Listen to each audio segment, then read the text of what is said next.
आज मी तुम्हाला आयुर्वेद एक असं सिक्रेट सांगणार आहे ज्याने तुम्ही तुमचं पूर्ण आयुष्य निरोगी राहू शकता. लोक आम्हाला नेहमी विचारतात, उत्तम आरोग्यासाठी सगळ्यात महत्त्वाचं काय? आहार, व्यायाम का सप्लिमेंट्स? आयुर्वेद एक वेगळीच गोष्ट सांगतो जी फुकट आहे आणि जी सहज करण्यासारखी आहे, ती म्हणजे दिनचर्या. दिनचर्या म्हणजेच एक डिसिप्लिन डेली हॅबिट. एक इमॅजिन करा, आपल्या शरीरामध्ये एक घड्याळ असतं ज्याला मॉडर्न सायन्सनुसार सर्कॅडियन रिदम असं म्हणतात, जे ठराविक वेळेला ठराविक गोष्टी घडवत असतं.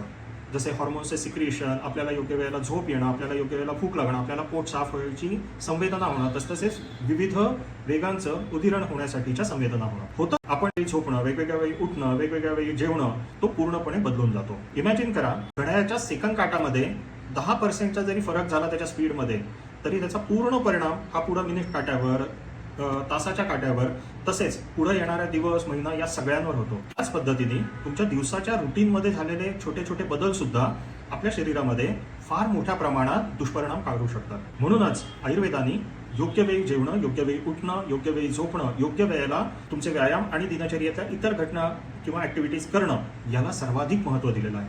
आणि हे जर फॉलो केलं नाही तर थकवा, मानसिक ताणतणाव, पोटाचे disturbances, stress, hormonal imbalances, even infertility आणि असंख्य वेगवेगळे मेटाबॉलिक डिसऑर्डर्स या सगळ्यांची त्यातून निर्मिती होऊ शकते. म्हणूनच दिनचर्या हा सर्वाधिक सोयीस्कर, फुकटचा आणि उपयोगी असा निरोगी आयुष्याचा मूलमंत्र आहे. आपल्या लाडक्या पु ल देशपांडेंनी सांगितलंच आहे, जीवनाचं काय किंवा माणसाचं काय, आतलं तोल सांभाळणारं चाक हे जर व्यवस्थित चालू असेल तर सगळ्या गोष्टी सुरळीतपणे चालू राहतात.